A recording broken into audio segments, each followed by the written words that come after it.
السلام علیکم ورحمۃ اللہ وبرکاتہ۔ ان الحمد للہ والصلاۃ والسلام علی رسول اللہ، اما بعد۔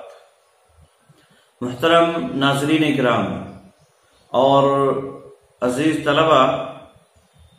تقویت الایمان کے درس میں آپ کا خیر مقدم ہے۔ آج ہم پہلی فصل الفصل الاول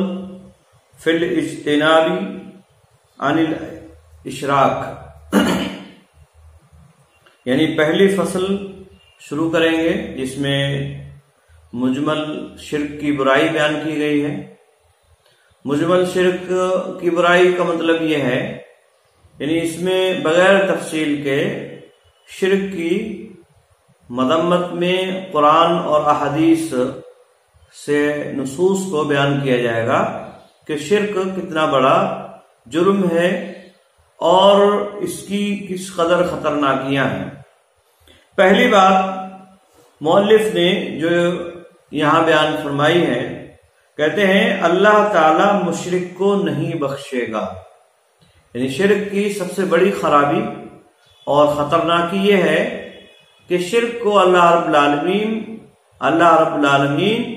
نہیں بخشے گا، معاف نہیں کرے گا۔ یاد رہے، شرک اس سے پہلے بتلایا جا چکا کسے کہتے ہیں، اور اس کی مختصر الفاظ میں وضاحت یہ ہے کہ اللہ رب العالمین کی ذات یا اس کی صفات یا جو اس کے افعال ہیں، ان میں کسی دوسرے کو شریک ٹھہرانا، اور یہ تصور رکھنا کہ اللہ رب العالمین کا کوئی اور بیٹا ہے یا اسی طرح سے اس کی بیوی ہے یا اس کا کوئی والد ہے، تو یہ ساری چیزیں اس کی ذات میں شرکت پر دلالت کریں گی، یا اس نے اپنے کسی حصے سے، اپنی کسی اپنی ذات سے کسی کو پیدا کیا ہے۔ جیسے حضرت عیسیٰ علیہ السلام کے بارے میں عیسائیوں کا عقیدہ، وہ کہتے تھے کہ یہ اللہ رب العالمین کے بیٹے ہیں، نعوذ باللہ۔ یا اسی طرح سے حضرت عزیر علیہ السلام کے تعلق سے یہودیوں کا عقیدہ کہ وہ اللہ رب العالمین کا بیٹا ان کو کہا کرتے تھے۔ اسی طرح سے آج ہمارے زمانے میں بہت سارے نادان مسلمانوں کا یہ عقیدہ کہ اللہ رب العالمین نے اپنی ذات سے، یعنی اپنے نور سے نبی اکرم صلی اللہ علیہ وسلم کو پیدا فرمایا ہے، جیسا کہ اذان کے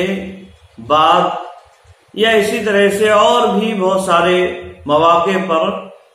یہ کلمات دہرائے جاتے ہیں، نور من نور اللہ، یعنی اللہ کے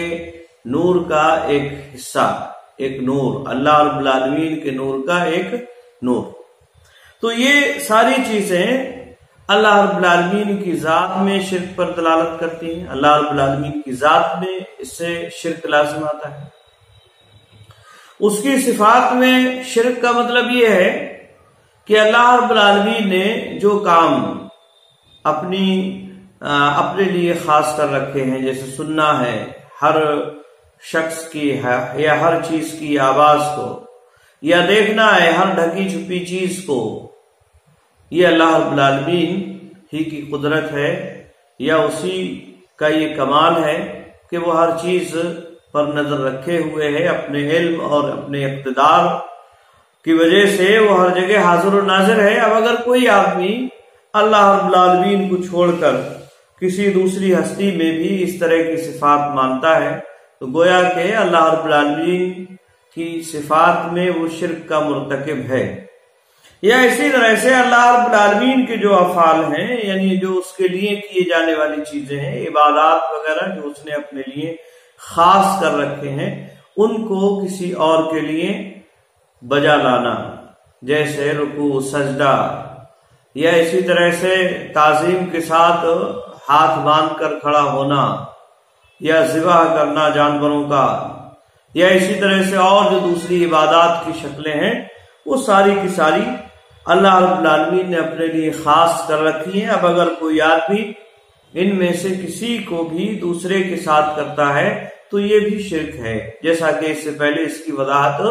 بیان کی گئی۔ شرک کی جو خرابی ہے ان میں سے ایک خرابی کا ذکر یہاں مؤلف نے کیا کہ اللہ تعالی مشرک کو کبھی معاف نہیں فرمائے گا۔ اللہ رب العالمین فرماتا ہے اعوذ باللہ من الشیطان الرجیم بسم اللہ الرحمن الرحیم ان اللہ لا یغفر ان یشرک بہ ویغفر ما دون ذلک لمن یشاء ومن یشرک باللہ فقد ضل ضلالا بعیدا۔ یہ آیت سورۃ النساء کی آیت نمبر 116 ہے۔ یہ آیت کریمہ ترجمہ اس کا ہے، فرماتے ہیں مولف، فرمایا اللہ نے یعنی سورہ نساء میں بے شک اللہ نہیں بخشتا ہے کہ شریک ٹھہرائے اس کا اور بخشتا ہے سوا اس کے جس کو چاہے۔ یعنی اللہ رب العالمین اس بات کی بخشش نہیں کرتا ہے کہ اس کے ساتھ کسی کو شریک ٹھہرایا جائے۔ ہاں اس کے علاوہ جس کو چاہتا ہے اللہ رب العالمین بخش دیتا ہے، اور جس نے اللہ رب العالمین کا شریک ٹھہرایا کسی کو تو وہ دور کی گمراہی میں چلا گیا،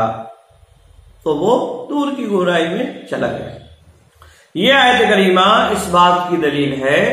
کہ اللہ رب العالمین شرک کو معاف نہیں فرماتا۔ ہاں اس کے علاوہ جو دوسرے گناہ ہیں انہیں اللہ رب العالمین اگر چاہتا ہے تو معاف فرما دیتا ہے یا ان کی سزا دیتا ہے، اور سزا کے بعد اللہ رب العالمین انہیں معاف فرما دیتا ہے۔ یعنی شرک کے علاوہ جو دوسرے گناہ ہیں ان کی سزا ہمیشگی والی نہیں ہے، الا یہ کہ اور کسی گناہ کے تعلق سے یہ بات ثابت ہو جائے، جیسے کفر ہے، کفر کی سزا بھی ہمیشہ کے لیے ہے۔ انکار اگر کوئی کرتا ہے دنیا میں سے کسی بھی چیز کا تو وہ بھی آدمی ہمیشہ کے لیے جہنم میں رہے گا۔ اسی طرح سے مشرک کا بھی یہی انجام ہوگا۔ فائدے کے تحت کہتے ہیں یعنی اللہ کی راہ بھولنا یوں بھی ہوتا ہے کہ حرام و حلال میں امتیاز نہ کریں، چوری بدکاری میں گرفتار ہو جاوے، نماز روزہ چھوڑ دے، جورو بچوں کا حق تلف کرے، یعنی بیوی بچوں کا حق تلف کرے، ماں باپ کی بے ادبی کرے، لیکن جو شرک میں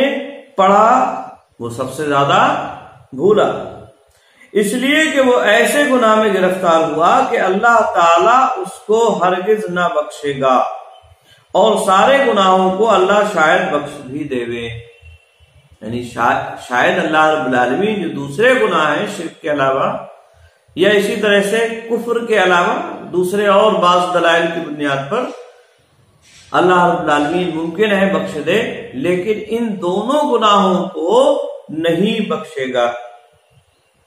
اس آیت سے معلوم ہوا شرک نہ بخشا جاوے گا، جو اس کی سزا ہے مقرر ملے گی، یعنی ہمیشہ اس کی سزا ملے گی، کبھی اس میں تخفیف نہیں ہوگی۔ پھر اگر پرلے درجے کا شرک ہے، یعنی آخری درجے کا انتہائی درجے کا شرک ہے کہ آدمی جس سے کافر ہو جاتا ہے اس کی سزا یہی ہے کہ ہمیشہ دوزخ میں رہے گا، نہ اس سے کبھی باہر نکلے گا، نہ اس میں کبھی آرام پائے گا، اور جو اس سے کم درجے کے شرک ہیں ان کی سزا جو اللہ کے ہاں مقرر ہے وہ پائے گا۔ کم درجے کے یعنی شرک میں بھی درجات ہیں، یاد رہے شرک میں بھی درجات ہیں۔ کچھ شرک ایسے ہیں جو اللہ رب العالمین نے ان کی سزائیں متعین کر رکھی، شرک اصغر کہا جاتا ہے، اور یہ شرک اکبر ہے کہ اللہ رب العالمین جسے کبھی معاف نہیں فرمائے گا، جیسے ریاکاری۔ اللہ کے نبی صلی اللہ علیہ وسلم نے اس کو شرک قرار دیا۔ آئی بات سن؟ تو ظاہر سی بات ہے ریاکاری اگر کوئی آدمی دکھاوے کے لیے عبادت کر رہا ہے، ہاں اس کا ارادہ یہ ہے کہ وہ لوگ اسے جو ہے اچھا سمجھے، لیکن وہ عبادت اللہ ہی کی کر رہا ہے، تو یہ بھی شرک ہے۔ شریعت کی نظر میں اس کو بھی شرک قرار دیا ہے اللہ رب العالمین نے نبی اکرم صلی اللہ علیہ وسلم کے واسطے سے۔ لیکن یہ شرک ایسا نہیں ہوگا جس کی وجہ سے آدمی اسلام سے خارج ہو جائے یا ہمیشہ ہمیشہ کے لیے جہنم میں جائے۔ اسی لیے انہوں نے کہا انتہائی درجے کا ہے وہ کبھی بخشا نہیں جائے گا۔ ہاں جو کم درجے کا ہے، جس کا درجہ نیچا ہے، اللہ رب العالمین کے ہاں اس کی جو سزا ہے وہ سزا اسے دی جائے گی، اور اس کے بعد اللہ رب العالمین چاہے گا تو معاف فرما دے گا۔ اسی لیے کہتے ہیں اور باقی جو گناہ ہیں ان کی جو کچھ سزائیں اللہ کے ہاں مقرر ہیں سو اللہ کی مرضی پر ہیں، چاہے دے چاہے معاف کرے، یعنی چاہے سزا دے یا معاف فرما دے۔ اور یہ بھی معلوم ہوا کہ شرک سے کوئی بڑا گناہ نہیں، یعنی شرک یہ سب سے بڑا گناہ ہے، اس سے بڑا کوئی گناہ نہیں ہے۔ یہ آیت کریمہ اس بات کی بھی دلیل ہے۔ اس کی مثال یہ ہے کہ بادشاہ کی تقصیریں اس کی رعیت کے لوگ جتنی کریں، جیسے چوری، قرضاقی، چوکی، پہرے کے وقت سو جانا، دربار کے وقت کو ٹال جانا، لڑائی کے میدان سے ٹل جانا، سرکار کے پیسہ پہنچانے میں قصور کرنا، علی ھذا القیاس، یعنی یہ ساری بادشاہ اگر کوئی ہے اور اس کے حق میں یہ ساری کوتاہیاں اگر کوئی کرتا ہے، ان سب کی سزائیں بادشاہ کے ہاں مقرر ہیں، مگر چاہے تو پکڑے اور چاہے تو معاف کر دے۔ بادشاہ اگر چاہے تو سزا دے اور چاہے تو معاف کر دے۔ اور ایک تقصیریں اس ڈھب کی ہیں کہ جن میں بغاوت نکلتی ہے، جیسے کسی امیر یا وزیر یا چودھری قانون گو کو بادشاہ بناوے، یا اس کے واسطے تاج و تخت تیار کرے، یا اس کے تئیں بادشاہ کا سا مجرا کرے، یعنی بیجا تعریف کرے، گلو کے ساتھ کرے، یا اس کے لیے ایک دن جشن کا ٹھہراوے اور بادشاہ کی طرح نظر دے، یہ سب تقصیروں سے بڑی ہے، یہ سب تقصیروں اور سب گناہوں سے بڑی ہے۔ اس کی سزا مقرر اس کو پہنچتی ہے، ہمیشہ اس کی سزا اسے ملتی ہے۔ اور جو بادشاہ اس سے غفلت کرے اور ایسوں کو سزا نہ دے، اس کی بادشاہت میں قصور ہے، اس کی بادشاہت میں قصور ہے اگر کوئی تمام چیزوں کو نظر انداز کر دیتا ہے، بغاوت والی چیزوں کو اگر نظر انداز کر دیتا ہے۔ چنانچہ عقل مند لوگ ایسے بادشاہ کو بے غیرت کہتے ہیں، سو اس مالک الملوک شہنشاہ غیور سے ڈرنا چاہیے کہ پرلے سرے کا زور رکھتا ہے، طاقت رکھتا ہے، یعنی انتہائی درجے کی طاقت رکھتا ہے، اور ویسے ہی غیرت، یعنی جس طرح سے اس کی طاقت ہے ویسے ہی غیرت ہے، سو وہ مشرکوں سے کیوں کر غفلت کرے گا جو حقیقت میں اس کے باغی ہیں، اس سے بغاوت کر رہے ہیں، اس کے حقوق کو دوسروں کے ساتھ شیئر کر رہے ہیں، اور کس طرح ان کو ان کی سزا نہ دے گا۔ اللہ سب مسلمانوں پر رحمت کرے اور ان کو شرک کی آفت سے بچائے، آمین۔ تو یہ مؤلف نے بڑے ہی اچھے انداز میں اس بات کی وضاحت قرآن مجید کی آیت کی روشنی میں کی کہ شرک سب سے بڑا گناہ ہے، اور یہ ایک ایسا گناہ ہے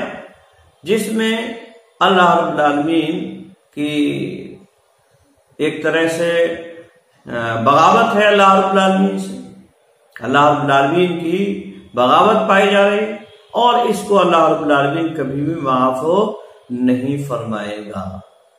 ہاں شرک میں درجات ہیں، اگر کوئی ایسا شرک ہے جو کم درجے کا ہے، شرک اصغر جسے کہا جاتا ہے، وہ ہے تو اللہ رب العالمین کے ہاں اس کی سزا متعین ہے، اللہ رب العالمین اس کی سزا دے یا ویسے ہی معاف کر دے، یہ اس کے اختیار میں ہے۔ جیسے ریاکاری وغیرہ ہے، تو یہ ریاکاری وغیرہ یہ چھوٹے شرک میں آتا ہے، اصغر شرک اصغر میں آتا ہے۔ اس کی سزائیں اللہ رب العالمین نے متعین کر رکھی ہیں، ہمیشہ ہمیں اس کی سزا یہاں نہیں ملے گی۔ شرک اکبر میں البتہ ہمیشہ ہمیں اس کی سزا ملے گی اور ہمیشہ ہمیں جہنم میں رہنا، مقرر سزا ملے گی۔ آئے بات سمجھ؟